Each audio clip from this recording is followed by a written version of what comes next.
n'ime Kraịst onye agaghị anwụ anwụ mole. Onye nọ n'ime Kraịst Jizọs agaghị anwụ anwụ mole. Onye nọ n'ime Kraịst onye agaghị anwụ anwụ mole ka nwa gị. Onye nọ n'ime Kraịst Jizọs agaghị anwụ anwụ mole. O si n'ụwa laa ọ lawara n'igwe. O si n'ụwa laa ọ lawara n'igwe. Nwere olileanya ịnọ.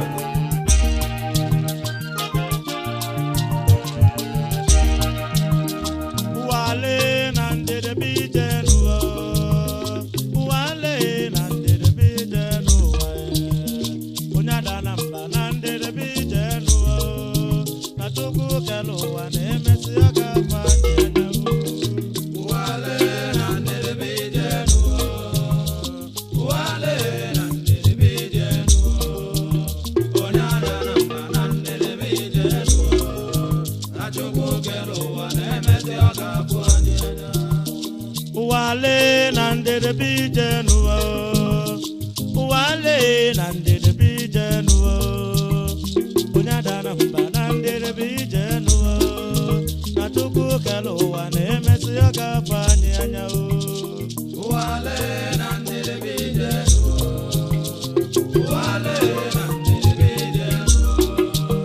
kunyada namba nande bijenuwa, natuku keluwa nemesi yoga.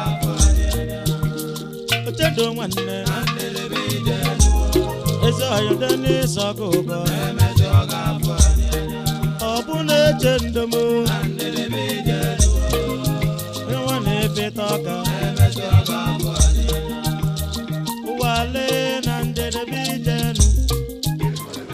Put your hands together as I welcome Sir Chief Uche Okoroka Global. You are welcome, sir. The gentle giant. Please come along and sit where you're supposed to sit.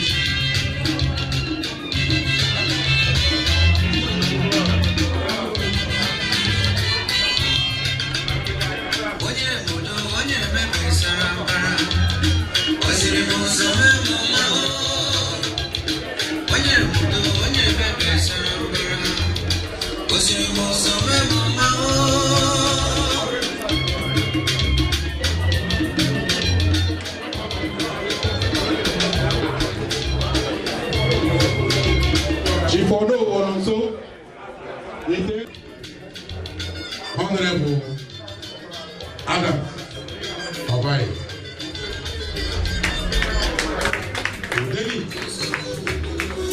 Vice Chairman. You are welcome, sir. God bless you.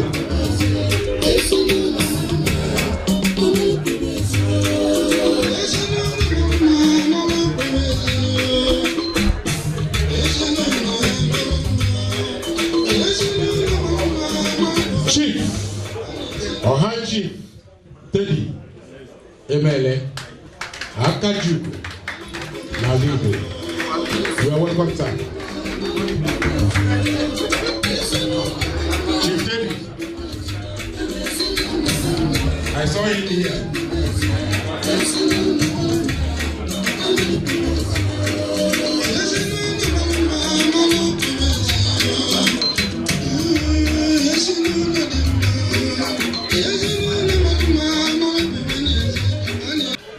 Chief Honorable Martin Okere. You are welcome, sir.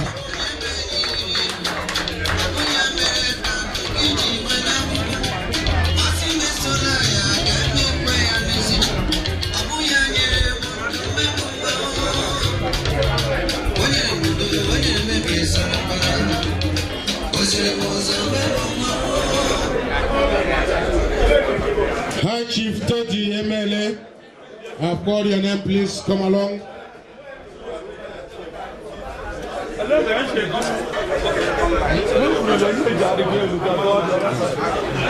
You're welcome, sir.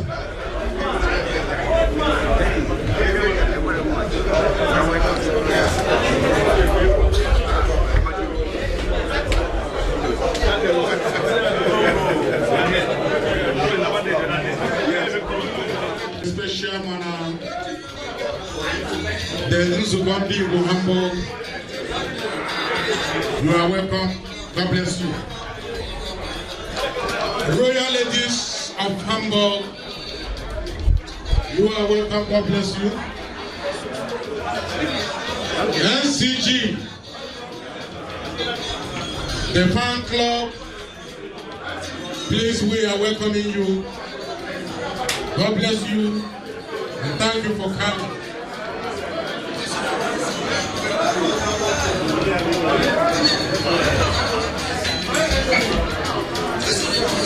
Friends and well wishers, the family of Peko, please get prepared. We are ushering you in immediately without wasting time. Please.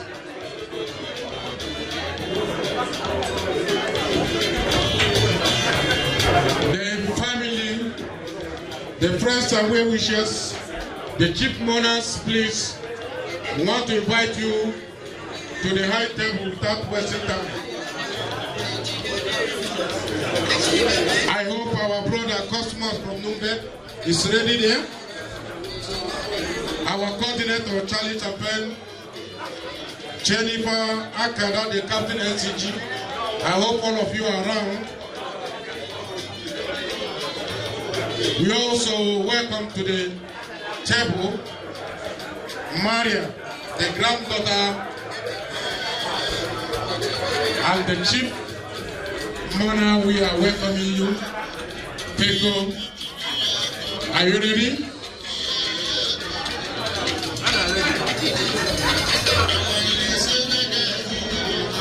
God, please, you are welcome.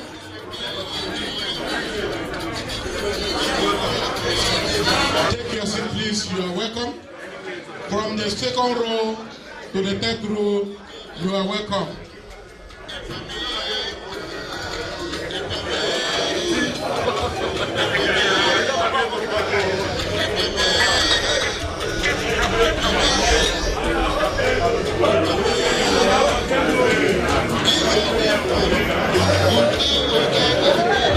Quick, are you ready?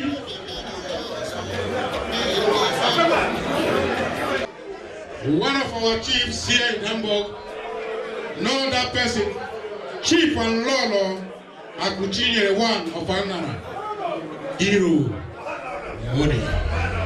Get a Lolo, okay? Oh, yes. Chief and Lolo. Oh, you are welcome.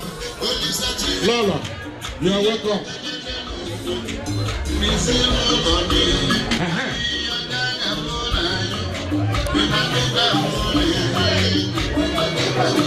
Peko ready? Peko, are you ready? Digo, Obruna Peko, Digo ready? Mazi Cosmos from Nuremberg, please join him. Our brother Charlie, join him. Jennifer is already there. Akada, the captain NCG, please join them. Please. Sir Collins, Kinsley, Mboa, Mkinje Inachi Gwe, na Hamburg. Chairman, Chief Executive Officer, Shipping Company. You are welcome, sir. You are welcome. Let them come, let them come.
A deacon who is going to usher in the Spirit of God in our midst as he ushers or offers the opening prayer. Naibu Deacon Harrison, you are welcome, sir. God bless you. Thank you, our able MC Ebo. Please, we want to pray. Amen. Go in. Praise the Lord. Praise the Lord. Let it enter ye forth. Praise the Lord. Praise the Lord. Let the people rejoice. Through God to the Father, through Jesus the Son.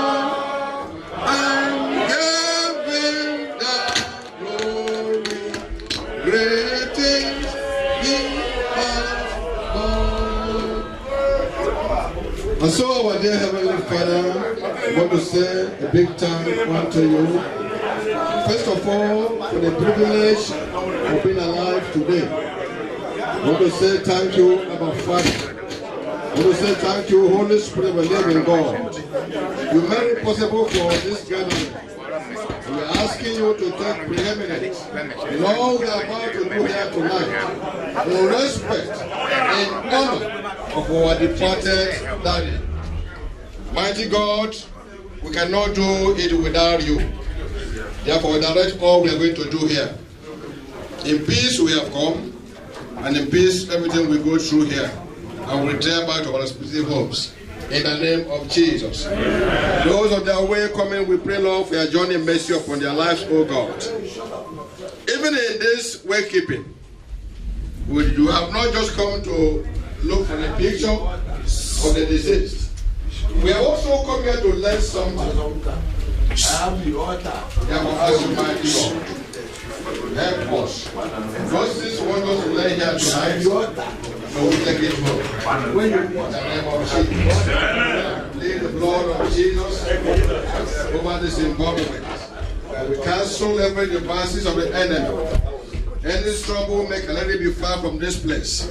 Because I believe by the act of faith, our departed father is a peaceful man. And therefore peace will prevail this place. This and many more we ask through Christ our Lord. Shall we say it together?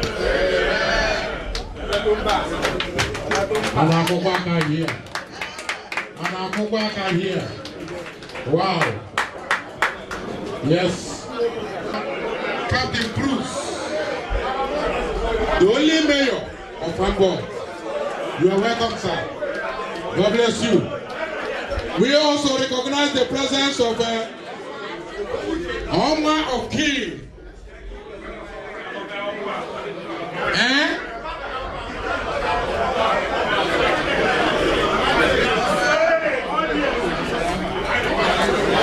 Ike Obunike, CEO, who are going to lead us in praising and worshiping God. No other person than our sister, okay, Angel Law. Only that it is love, I never get that from her. And our sister, Chioma. Please come forward to make things happen.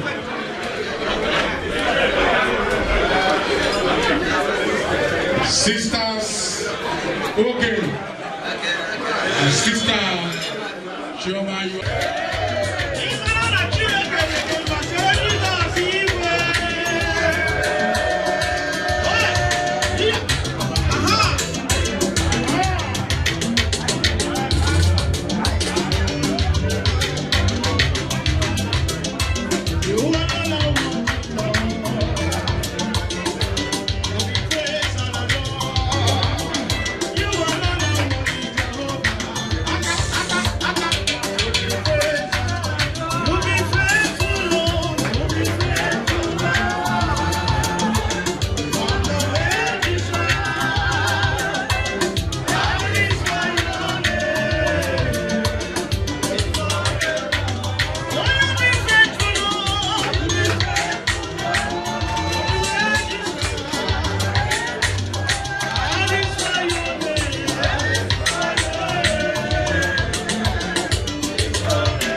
silent. A minute silent, please.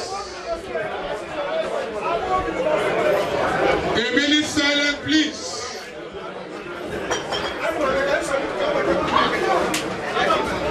A minute silence.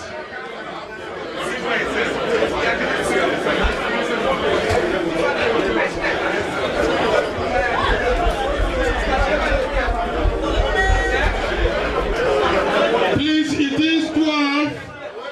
May we observe a minute silence, and after that we are going to proceed.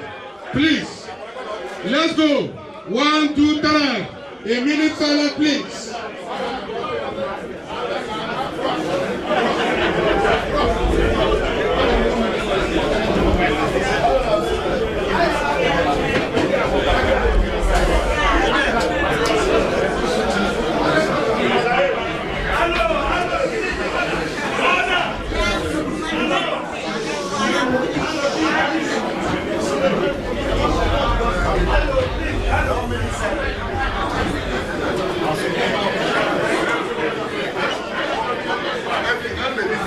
May the soul of Papa Fidelis Ibo Azoro and the souls of the departed rest in the bosom of our Lord Jesus Christ.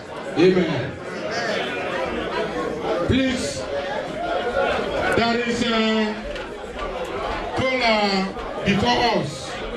Let's do justice to them as we this morning. We are going to hear the word of God. In every situation, in every condition, we must rejoice and give thanks unto the Lord. Our father has passed away. Yes, he has passed away. But he left some people behind. Whatever we are going to say here and do here today is for us to live in. Am I right? Papa has gone and he has gone. Sabeto, we know you have been crying, but we say don't cry too much. We are here for you. Having said that, join me to welcome our brother, Sir Collins Kinsley Nkwala. Come and give us words of exhortation under 5 to 7 minutes. God bless you. You are welcome, sir. To honor the Lord. In the name of the Father, Holy Spirit. Come, Holy Spirit, and fill the heart of the faithful. Send forth your spirit, and they shall be created. Let us pray. Oh God, who by the light of the Holy Spirit, today to know the heart of the faithful. Grant that in the same spirit may be truly wise and ever rejoice in your consolation through Christ our Lord. Praise the Lord. Let us sit down.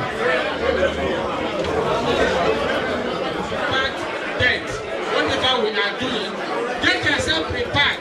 Do not be the accusers of brethren, that the devil become accusers of the brethren every time. My brother has done this, my brother has done that.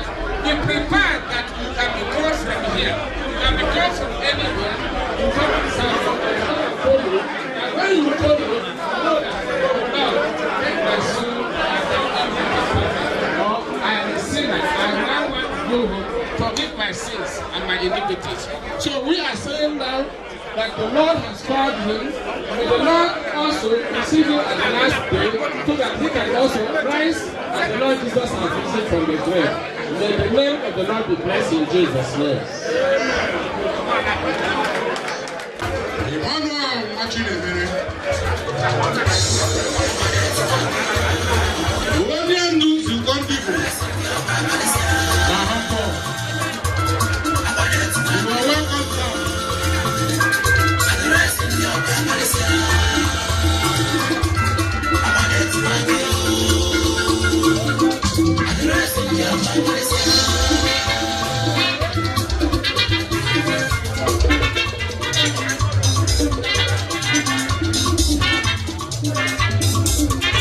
Thank you.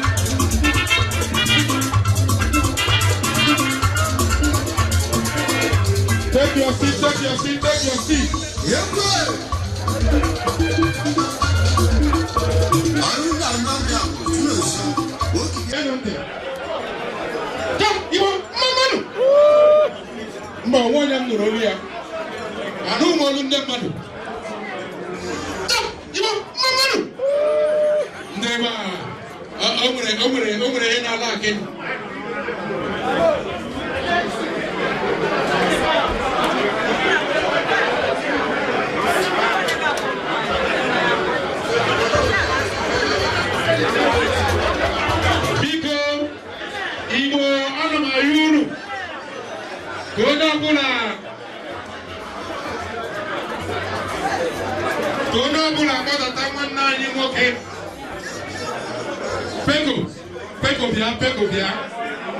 Peko just come.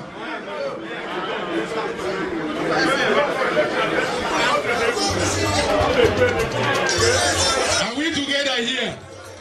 Hello? Hello? Hello, Tali? Hello, machine? Machine on also? Massive Fidelis. Oh no, Morobo. Small body, big engine. Oh no, whatever. Oh no, small body, big engine. Charlie, I now present one night to the hamburgers. Oh no, Cubana of Hamburg. Oh no, Injai in a cheap way. Oh no, Peko. The small body with the big engine. Huh?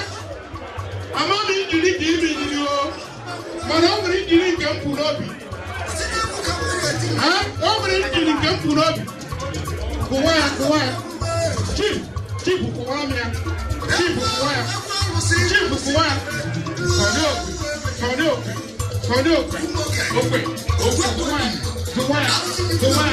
Kuwaya. The big girl. I don't know. Chief will bring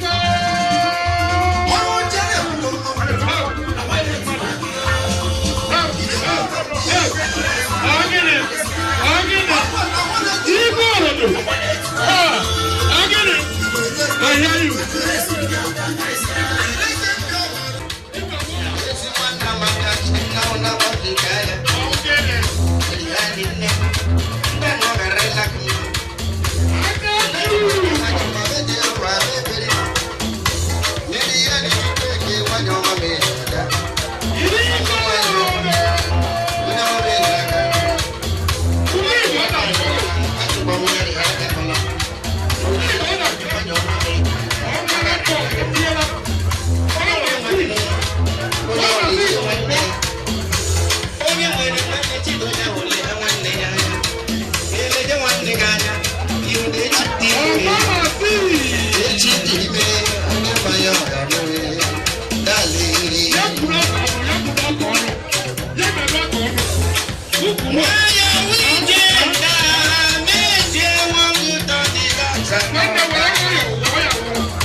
DJ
Yarabanko,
United States of America.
Thank you.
This is teacher Hope.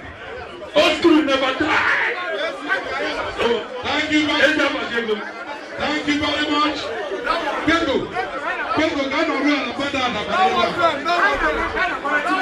We are coming again. We are coming again. This is the time to eat, please. The time to eat. Boy, we're going to the building. I ain't going to pay for good number. Jamara di keruenu, ekwe chenjigo.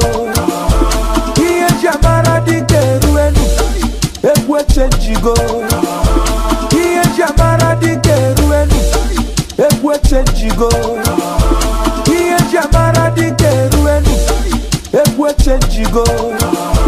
Iye jamara di keruenu, ekwe chenjigo. Iye jamara di keruenu.